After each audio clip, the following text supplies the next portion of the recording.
Como o tarô exerce suas funções? Algumas coisas têm poder porque este lhe é atribuído. O dinheiro de papel pode ser apenas uma mistura de polpa de madeira, algodão, linho ou outros componentes, mas seu valor é determinado pela cultura na qual circula. Se cédulas de dinheiro fossem jogadas de um avião sobre uma tribo isolada na floresta amazônica, não teria valor algum. A não ser talvez o de servir como combustível para acender uma fogueira ou papel higiênico. No entanto, isso não significa que o poder do dinheiro seja uma ilusão. Há muito tempo as pessoas acreditam que o papel moeda tem o valor que lhe é conferido. As cartas de tarô modernas podem ser apenas camadas de celulose revestidas de uma película de plástico, mas contêm poder, porque estes lhe foi outorgado ao longo dos séculos. Isso não quer dizer que apenas os que acreditam no tarô terão uma experiência profunda, embora a crença certamente ajude. Fiz leituras de cartas em muitas festas para muitos convidados incrédulos que se aproximaram da minha mesa por diversão, mas que delas se afastaram impressionados ou assustados, e mais muitas vezes acreditando realmente. O tarô produz efeito porque reflete uma jornada humana, longa e constante. Esta, decorado com personagens e situações familiares, por intermédio deles, vemos a nós mesmos. Somos capazes de olhar para a nossa vida diante de nós, da mesma maneira que um livro ilustrado sobre mitos e lendas podem descrever a história de um herói. O tarô nos dá a oportunidade de observar nossas escolhas e de refletir sobre os possíveis resultados, sejam eles positivos ou negativos. Essa é a explicação que dou em entrevistas, e 75% das vezes é verdade.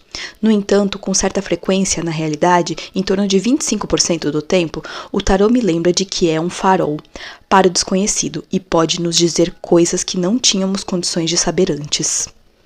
Olá pessoal, Giovana aqui. Estamos dando sequência à leitura comentada aos estudos deste livro incrível que nos ajuda a trabalhar o autoconhecimento através das cartas, né? E bom, seguindo aqui os trechos do livro, essa primeira parte que já foi iniciada diz muito a respeito das crenças, um ponto muito importante que vimos nos trechos anteriores, a respeito de você acreditar que não consegue ler para você mesmo e do fato de você mudar essa visão e assim conseguir acessar essas informações para si mesma. Então aqui ela relata, né, que muitas experiências nos estudos dela, que o tarô funciona e que a crença da pessoa interfere também um pouco. Não que ele deixe de funcionar para quem não acredita, mas que interfere porque são aqueles bloqueios, aquelas barreiras que muitas vezes são colocadas pelos leitores ou pelos consulentes. Sejam todos muito bem-vindos e vamos dar sequência.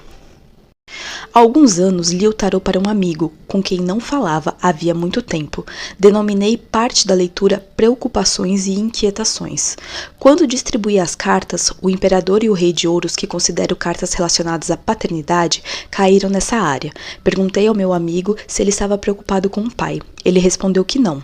Falara com o pai no dia anterior e tudo estava bem. Embaralhei as cartas e fiz novamente distribuições. Dessa vez as cartas diferentes vieram, que também associo à paternidade. Posicionaram-se na seção Inquietações. Desculpei-me com meu amigo dizendo-lhe que não estava em uma boa noite de tarô. Mais tarde, naquela mesma semana, no entanto, ele me mandou um e-mail dizendo que o pai recebera um diagnóstico de câncer no dia seguinte à nossa leitura. A doença não passara pela mente dele, mas o tarô já sabia. Seria mais fácil dizer que o tarô é apenas uma coleção de pergaminhos com 600 anos de investimento humano, mais semelhante a um teste de Rorschach, que é um oráculo, dando-nos apenas um reflexo da nossa mente inconsciente. Todavia, para mim, e para muitos leitores, nos momentos, como descritos, acontecem com demasia. Seria mais fácil dizer que o tarô é apenas uma coleção de pergaminhos, com 600 anos de investimento humano, mais semelhante a um teste de Rorschach, que é um oráculo, tanto dando apenas um reflexo de nossa mente inconsciente. Todavia, para mim e para muitos outros leitores, momentos como o descrito acontecem com demasia frequência para simplesmente serem todos resultados de coincidências. O tarô contém um mistério abençoado. Talvez algum dia a neurociência possa explicar as raízes profundas das leituras proféticas do tarô, mas por ora há um pragmatismo suficiente no mundo. O tarô preserva um pouco da magia. Até que ponto o tarô é preciso? A precisão é uma qualidade sujeita a variações. Às vezes, os consulentes se dirigem ao tarô com perguntas explícitas em mente. Com quem eu vou me casar? Em que dia vou encontrar a pessoa certa? Quantos filhos eu vou ter? Exatamente? Quando nascerão? Serei contratado para este novo emprego? Em caso afirmativo, quanto salário vou receber?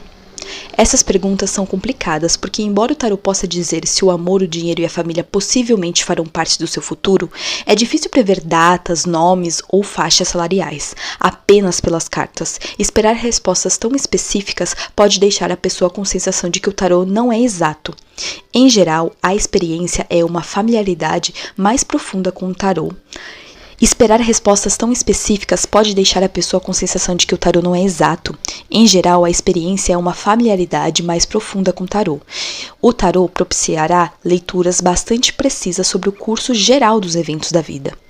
Nossas leituras são mais precisas quando temos a mente aberta em relação aos possíveis resultados, sabendo que o tarô pode oferecer e oferece dados específicos sobre eventos futuros.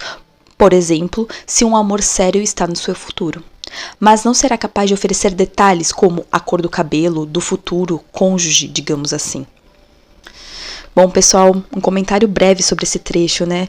Há muitas pessoas que conseguem, né, de alguma forma, através não só de estudos teóricos, mas de experiências e também ligados à mediunidade. Lembrando que o tarô não tem vínculo, né, com a espiritualidade no sentido de médiums e religião, mas a mediunidade auxilia, né, a intuição também. Então, muitas pessoas conseguem visualizar através das cartas, não só de tarô, mas como de outros oráculos, algumas questões sobre detalhes. Mas aqui o que ela quis dizer é que, muitas vezes, esses pequenos detalhes, além de não serem tão úteis assim, eles podem fazer com que a outra pessoa fique achando que o tarô não é tão exato ou achando que não funciona, sendo que ele traz um contexto necessário para aquele momento. Então, essa questão de mais detalhes vai da pessoa, do leitor, da cartomante, do tarólogo, com a experiência dele com as cartas. É o que nós vimos na leitura passada, que quanto mais você lê, mais você amplia, mais você se familiariza com as cartas, com o tarô, com os oráculos, mais você tem uma linguagem direta com ele. Então, sim, ele pode trazer eventos com detalhes, mas isso com a sua experiência, né? Bom, dando sequência à leitura, o tarô é 100% exato o tempo todo? Claro que não, mas também a previsão do tempo não é. Assim como os padrões climáticos mudam quando afetados por eventos e marés, nosso destino é, de igual modo, influenciado pelas escolhas que fazemos. Às vezes o tarô nos mostra o que poderia ser em vez do que será. Às vezes o tarô é muito mais correto do que podemos imaginar. A leitura enigmática pode se tornar precisa de maneira estranha. Que foi o caso do exemplo que ela relatou, que ela achou que ela não estava conseguindo ler as cartas, né, para aquele amigo, mas no fundo ela já estava trazendo ali, né, uma leitura preditiva. E um ponto, né, que é muito curioso, né, que vale ser ressaltado, é que ele traz a visão de acordo com as suas vibrações daquele momento, com a sua energia daquele momento. Mas se na leitura vier possibilidades de você mudar a sua postura, a sua energia, afinal de contas, tudo é energia, você consegue alterar os fatos e os resultados, se for negativo, se for positivo. Então, tem exatidão? Não, porque você muda a todo momento, assim como o clima, o tempo, a previsão do tempo. Tá marcando chuva, mas dependendo dos ventos, isso pode mudar. Enfim, a associação com o tempo pode ajudar bastante, porque as previsões estão ali para nos auxiliar e para nos preparar, mas elas podem mudar de acordo com as adversidades, os obstáculos e as questões do dia a dia, e a sua postura, a sua energia. Dando sequência à leitura, diferenças entre uma leitura para si e para outros. Quando lemos tarô para outras pessoas, concentramos-nos tão somente nos problemas e nas preocupações dela. Quando o lemos para nós mesmos, concentramos-nos unicamente em nós. Não temos um leitor experiente presente para nos ajudar a entender as cartas. Nós é que temos de ser esse leitor experiente. O oráculo é um canal da resposta que procuramos. Algumas pessoas consultam as cartas quando estão enfrentando uma situação difícil. Outras podem consultá-las como parte de uma rotina espiritual diária. Da mesma forma que se lê a Bíblia, se lê o Alcorão ou a Torá. Uma rotina espiritual diária é benéfica para a mente e para a alma, assim como exercícios físicos, alimentação, são salutares para o corpo. Em uma época que as pessoas, em geral, encontram pouca satisfação nos textos das crenças tradicionais, o tarô serve de âncora e, ao mesmo tempo, de portal para a alma. Pode nos manter ancorados e possibilitar que nossa alma explore regiões mais profundas. Por que ler para mim mesmo? Há benefícios em ler as próprias cartas e em consultar outros leitores. O contato com outros leitores nos afasta dos nossos esquemas mentais. Aprendemos a respeito das cartas com as associações desses outros praticantes. A busca de orientação com diferentes leitores pode revelar percepções nitidamente distintas das nossas projeções pessoais. Bom, um comentário sobre esse trecho e também um adicional é que aqui ela traz, que para quem deseja ler o tarô para os outros, a autoleitura favorece essa relação mais profunda, quando amplia a sua visão, a sua capacidade de ler para outras pessoas. Esse é um dos benefícios, Além do que faz e ajuda a ampliar o seu repertório, Faz você ter um contato maior com as cartas, com o autodesenvolvimento e, por fim, com o autoconhecimento, E dando sequência a respeito da diferença de ler para si mesmo e ler para os outros. No entanto, consultas a terceiros nem sempre são a melhor opção. Às vezes, leitores de tarô bem intencionados, mas sem autoconsciência aguda, pode projetar os próprios problemas na leitura. Esse é o motivo pelo qual raramente leio para meus amigos mais próximos e familiares. Por mais experiências que eu possa ter, ainda acho difícil separar o que almejo para eles da verdadeira mensagem da leitura.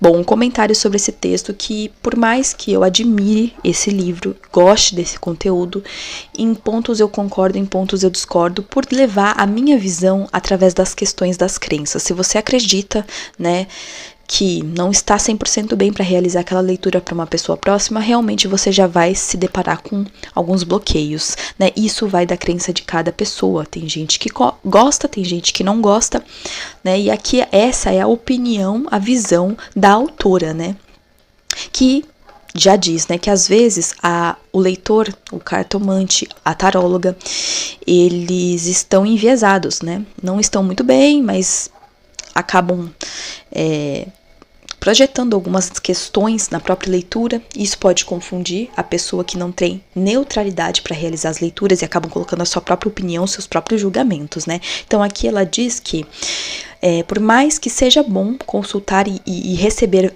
visões e perspectivas diferentes, o ideal é que você cuide até com isso, Para você não optar e acabar se confundindo nas respostas, Não acabar optando por outras pessoas, evitando ler para si mesmo e acabar se confundindo com as respostas,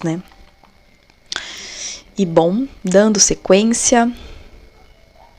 Em geral, os leitores de tarô querem passar uma visão honesta e proveitosa, e isso é o que você receberá das mãos de um leitor habilidoso ou experiente. Mas sempre existe a possibilidade de você acabar consultando um leitor imbuído de ética e que simplesmente não está com boas condições físicas ou psicológicas para ler o tarô no dia da consulta. Leituras de tarô também cansam. Às vezes, mesmo que você tenha interesse pessoal nas suas escolhas, a situação objeto de suas perguntas pode desencadear algo nele. Como leitora, posso ter dificuldades em evitar projetar minha história pessoal em consulentes, que vejo cometendo os mesmos erros semelhantes ao que eu cometi no passado.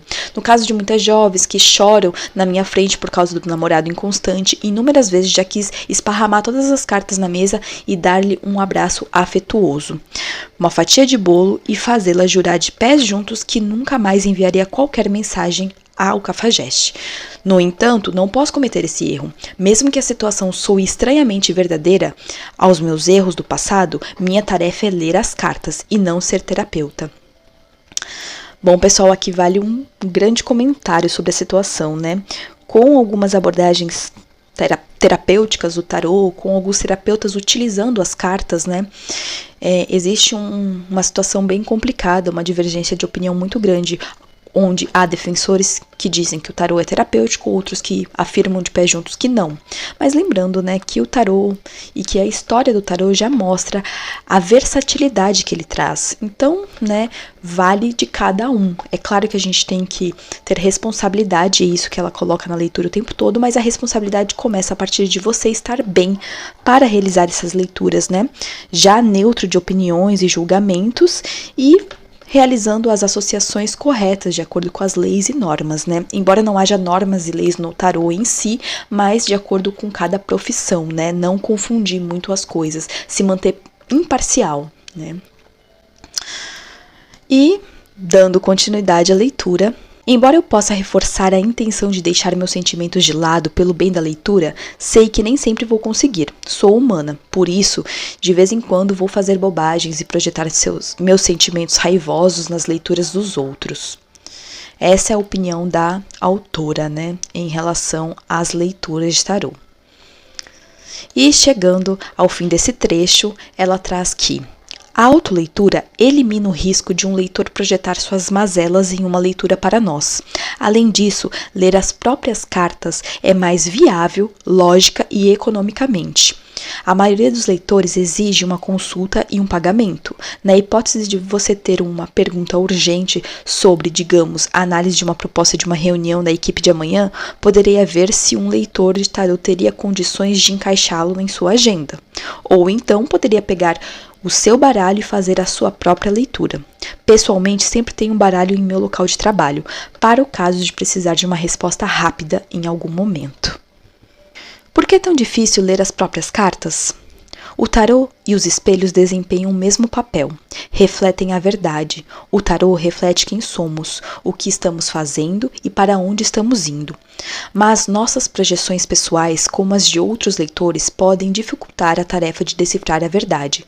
Quando damos uma última e rápida olhada no espelho antes de sair de casa, nossas projeções pessoais só nos permitem ver grandes poros, acne ou cicatrizes. Podemos pensar que o único propósito do espelho é lembrar-nos da nossa aparência, não é a que gostaríamos. Mas em outro dia podemos amar o espelho. Ele nos mostra as linhas do sorriso, os olhos brilhantes, alguns detalhes em nosso rosto e feições que nos tornam únicos e bonitos. Na realidade, se um espelho tivesse consciência e falasse, provavelmente não se preocuparia com o fato de gostarmos ou não do que é refletido nele. Em vez de dizer, belo Deus, bela deusa, ou criatura desagradável, horrível, o espelho talvez dissesse, você tem um pedacinho de feijão no seu dente e um pelo de gato nas suas calças. Também poderia dizer, seus olhos brilham mais quando usa roxo. O papel do espelho não é nos bajular, mas simplesmente nos dar informações sobre detalhes que talvez não queiramos limpar, ajustar ou acentuar antes de sair pela porta. São nossas projeções no espelho que embaçam o trabalho dele. A função do tarô é a mesma. Ela exerce muitos papéis ao longo dos anos, desde servir como entretenimento de salão, passando pelos estudos de ocultismo até chegar à terapia. Mas sua verdadeira vocação é nos mostrar o feijãozinho simbólico em nossos dentes, ou as escolhas pessoais que nos mais são apropriadas. A parte complicada é deixar de lado nossas críticas pessoais ou a inflação do ego, assim como devemos fazer quando nos olhamos no espelho. É uma tarefa árdua. Não sei se deixar levar por essas projeções é uma jornada em si mesmo. Os exercícios desse livro ajudarão você a explorar seu relacionamento com as cartas, de modo que o ego e as projeções fiquem em segundo plano, e a verdade possa ocupar a posição de destaque.